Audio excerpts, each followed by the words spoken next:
It's a huge accomplishment, but with that comes scrutiny. Yeah. And that's the kind of stuff that gets in your head. 1, 2, 3. This week, I'm dancing the Viennese Waltz to a song called Roses and Violets. What's going on here? What? This is what's happening. After last week, it was evident that the judges hold Bindi to a high standard. I am trying to find something wrong. Which means that we have to just make sure that we don't drop the ball. And then, for some reason, there's a little block to this dance. None of the ideas felt good. I haven't found that moment of you know. He was worried about how we were going to start and how we were going to end and what to put into the routine. It was just adding all of this pressure. Come on, Derek! Come on, man! Come on! I just want to make sure I do good stuff for her because she definitely has what it takes to go all the way. Last season, I felt like I let somebody down, and I just, I don't want that to happen. I don't want Derek to stress about giving me the absolute perfect steps. What are you overthinking? Can I help un-overthink it for you? When I'm creating something, there's a lot of doubt. There's a lot of, am I good enough? Please don't feel like you have to try and find the right ones for me because they all feel extraordinary. It was all just kind of blowing up and I felt so bad for him. Man, Bins, I'm sorry, babe. I don't know what's wrong with me. There's definitely no room for doing anything less than amazing. No matter what happens or what we decide on, it'll always be really, really special. No lie. No.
Bindi and Derek.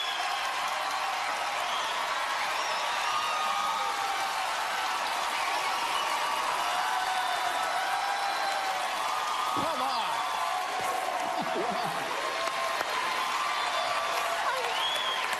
Look at you. Oh my God. Look at this. Look at this. Hold on. Hold on. Wait. By the way, well deserved, but I want you to see this. Bindi comes over to me. Your hand is still shaking, literally shaking. This dance has meant so much and it's so beautiful that the energy and it feels so good that I can't stop shaking every time I do it. Well, they look like they were shaking too, Julianne. Bindi, you're not alone. Literally, you're making me shake right now. And every week you're so flawless, but tonight there was something so different, and there's a maturity about you that I think we've basically watched you grow from the very beginning of the season to now, and your grace and beauty is so beautiful. But the thing that makes you grow is that you take risks. You don't play it safe ever. And what's amazing is that was a very, very traditional, thank you, Derek, a very traditional Viennese waltz, but yet you didn't go overboard trying to make it big and grand. fun and over-the-top production, but yet there was frightening things that were happening, and then you did this beautiful line. I literally, I can't say enough. It was gorgeous. We got that sense.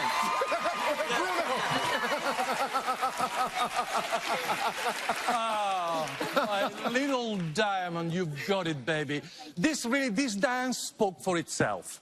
It showed what an accomplished dancer you've become, but above all, it allowed you to connect emotionally with such clarity and honesty. It was a thing of pure beauty, my darling. Thank you, my love. Thank you Carrie Ann. You know, there's so many things to say. Julianne, I think, covered most of it. But when I watch you dance, especially tonight, it felt like I was watching a sunrise. Like, when I watch you dance, it's filled with hope. It's perfection every time, over and over again. And yet it's so unique, and so it's art every time. You are an extraordinary being, dancing extraordinary dance. And nice job getting over the metal block. Head on up to the skybox, if you would, for scores. We have got a massive finale event planned for Thanksgiving week. Our couples will compete in the ballroom and outside under the stars. Plus, we've got music from special guests, new performances from our entire cast of the season, and it's coming up too quick. How's the shaking factor? How's the shaking? Oh my gosh, still going. I actually can't stop shaking. Oh, it's funny, I'm not sure. I think for me, I just get so caught up in the energy of everything that it like radiates through me, and then I start shaking. But I think for all of us, we get so caught up in you, Bindi, because I feel like all of us just want to gravitate towards you, your attitude, how positive you are. Is that what's making it just so much pressure for you each week, just make things bigger and better for her? Well, yeah, you know, and like I said before earlier, like, you know, I just got over an injury last season, and, you know, you feel like you let people down, and I love this girl so much. And then when I say that, I love her. And she means so much to me that I really want her, to give her the best things I possibly can. So, yeah, I put some pressure on myself sometimes, but, yeah. We couldn't tell at all. No. We couldn't. Let's get your scores. Carrie Ann Inaber. 10! Julianne Hough. You talk like me, Derek. 10! Bruno Tognoli. 10! Perfect score for Derek and Bindi. And hey, can we say, by the way, how lovely that song was and how special that song was? By the way, that song is by Alexander Jean. Go check it out. It's a beautiful song. Mark Bralison's Girlfriend's music. It's a beautiful song, and thank you very much for letting us create to it. Thank you. Love you, Mark. We love you. Wonderful job, guys. Wonderful. Tom? All right, thanks.